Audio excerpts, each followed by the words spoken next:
Hello everyone, welcome back to my YouTube channel biotech shorts. I know काफ़ी time हो चुका है last video upload किए हुए, but from now onwards I will be uploading the videos on bioinformatics and computational studies. So आज का हमारा topic है बायोलॉजिकल डेटाबेस। ये टॉपिक बहुत इजी है एंड हमें मालूम है डेटा क्या होता है। Data is nothing but the information and हमारे चारों तरफ लार्ज अमाउंट ऑफ डेटा है जिसको हमें मैनेज करने की ज़रूरत है। And for that purpose we have biological databases. I am talking in terms of biology. So the biological database is like godown जिसमें हम चीज़ें स्टोर करते हैं।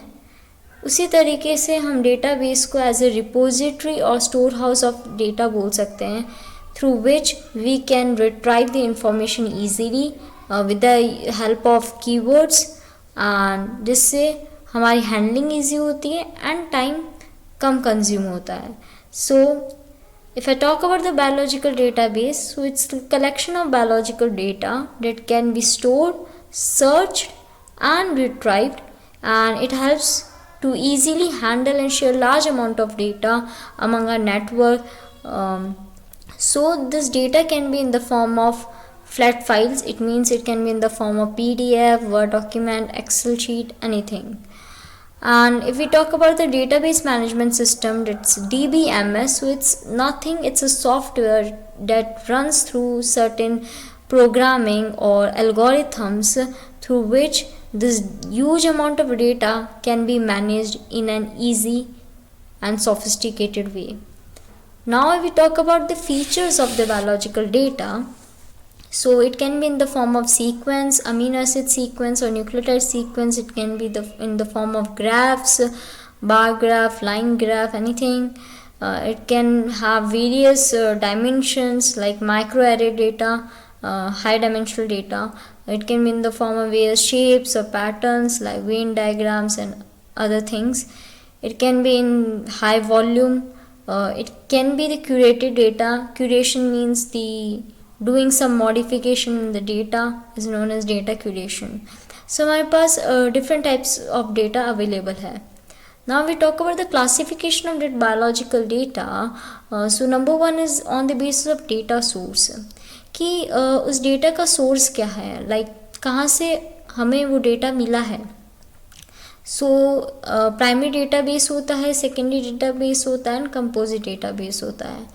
तो प्राइमरी डेटा बेस में वो डेटा आता है, फॉर एग्जांपल हमने कोई एक्सपेरिमेंट लगाया, XYZ एक्सपेरिमेंट लगाया. फॉर एग्जांपल हमने कोई ओडी ली, ऑप्टिकल डेंसिटी या एब्जॉर्बेंस लिया हमने यूवी विजिबल स्पेक्ट्रोफोटोमीटर में, और जो रीडिंग्स आई है हमारे without doing any modifications in it, without eliminating the unuseful reading from it, वो होता है, वो हमारा प्राइमरी डेटा है. And that primary data is stored in certain repositories that's known as primary databases, and इसके example GenBank, NCBI ये सब हो जाता है. यदि हम सेकेंडरी डेटाबेस की बात करते हैं, तो यदि हम प्राइमरी डेटा में हम कुछ क्यूरेशन या मॉडिफिकेशन करते हैं तो उसे हम बोलते हैं secondary data. And secondary data को स्टोर करने के लिए जो रिपोजिटरीज होती है उसे सेकेंडरी डेटाबेस बोलते हैं. So for example, you can see SwissProt, TREMBL, and these are certain databases we will be talking further. Now let's come to the composite database.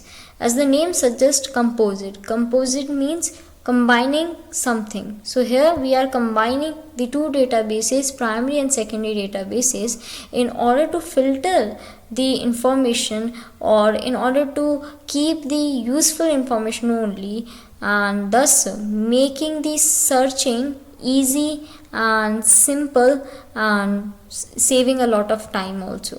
So this is the composite database, and example is OWL and NRDB and this thing.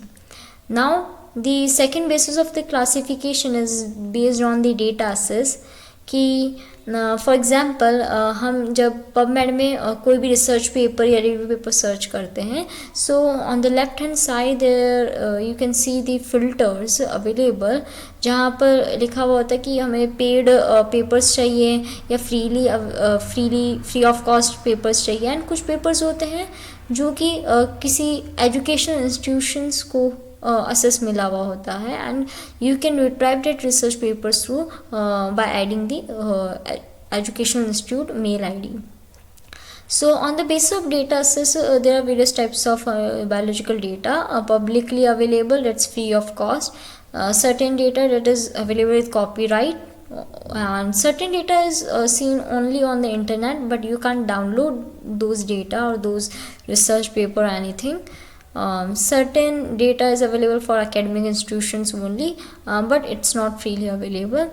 And so there are various types of data available. Third thing is on the basis of data type. So on the basis of कि वो data का type क्या है, जैसे sequence हमें nucleotide की sequence मिली है या अमीनो एसिड की सीक्वेंस मिली है, so it will fall in the category of sequence database. If we get the 3D structure of the protein, then it will fall in the category of structural database. If we have the chemical formula or the chemical compound, that will fall in the category of chemical database.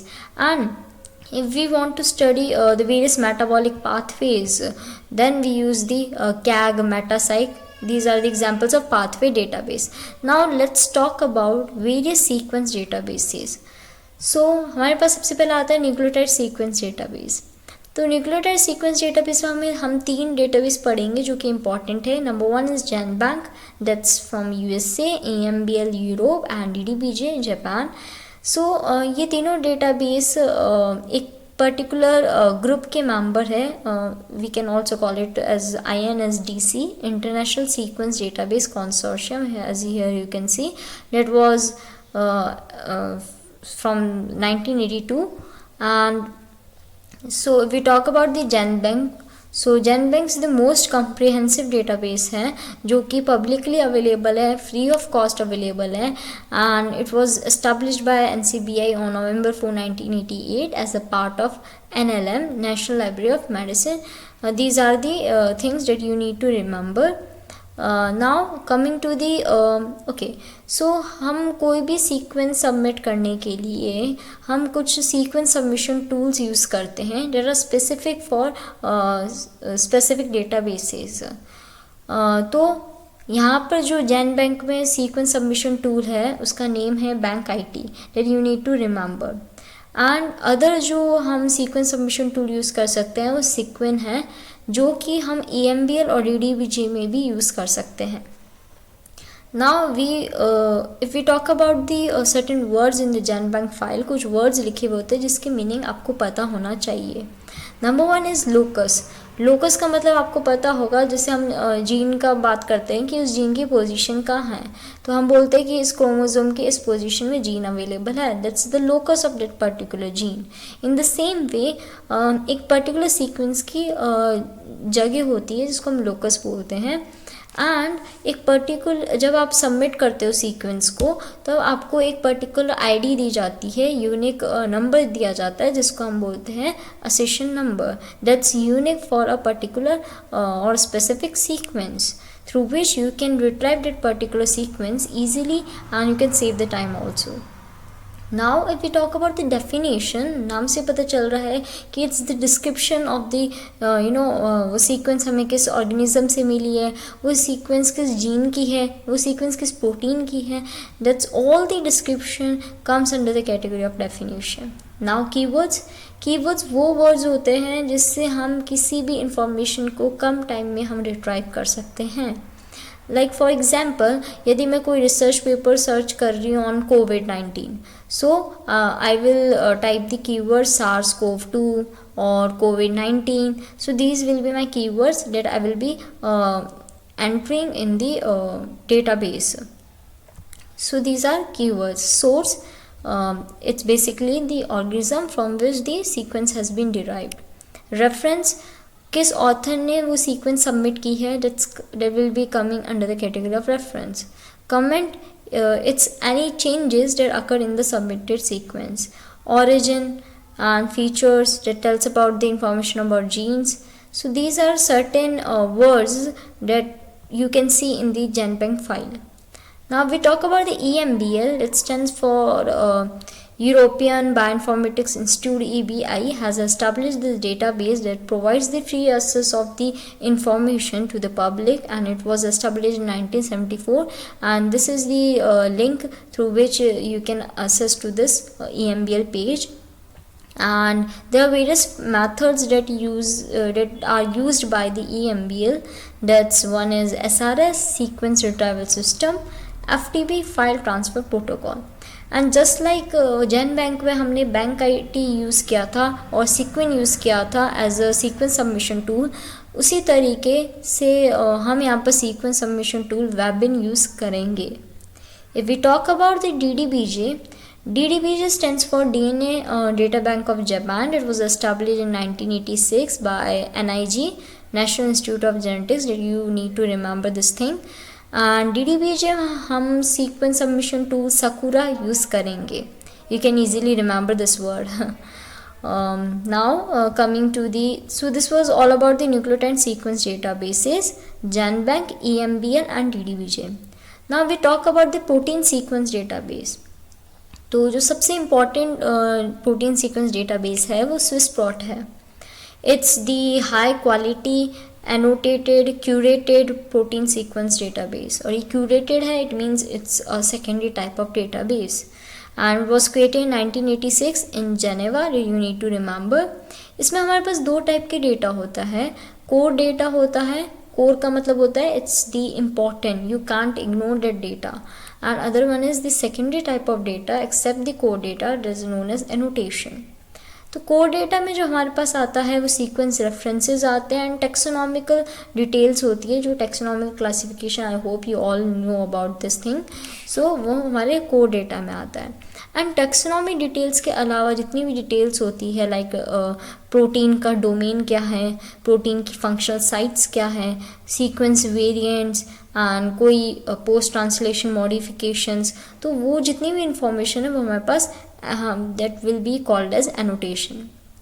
Now the structure of the entry of the protein sequence in the Swiss prot is just similar to the EMBL format, so we will not be talking about this thing. Like वही keywords वगैरह होगा, locus होगा and all these things होगा. But there are certain additional things that you need to remember. There are various types of lines. As you can see, DT line. DT stands for date. It tells about the date of creation in the sequence entry. GN line tells about the name of gene. OS line organism. तो हमें नाम से पता चल रहा है कि what it is telling about. So organism के scientific name को जो बताता है उसको OS line बोलते हैं. OC line tells about the taxonomic classification of that particular source organism. Now you can see CC line that tells about the comments. SQ line that tells about the starting point of the sequence, from where the sequence is beginning, and it also provides the summary of that particular sequence. Now coming to the another protein sequence database, that is translated EMBL, that was created in 1996 and it is filling the gap between the flow of genomic data and annotated protein sequence. So it is derived from the EMBL. So EMBL का ही एक part translated EMBL है. सो यहाँ पर protein translation की information होती है. Now coming to the PIR, protein information resource, and it was established in 1984, that you all have to remember. It maintains three things. Number one is it maintains the protein sequence. Okay, that's why called as protein sequence database. It maintains the non-redundant reference sequence and it also maintains the protein classification. So it also tells us protein classification, it also tells about the protein classes. So that's why called as iPro class. Now coming to UniProt.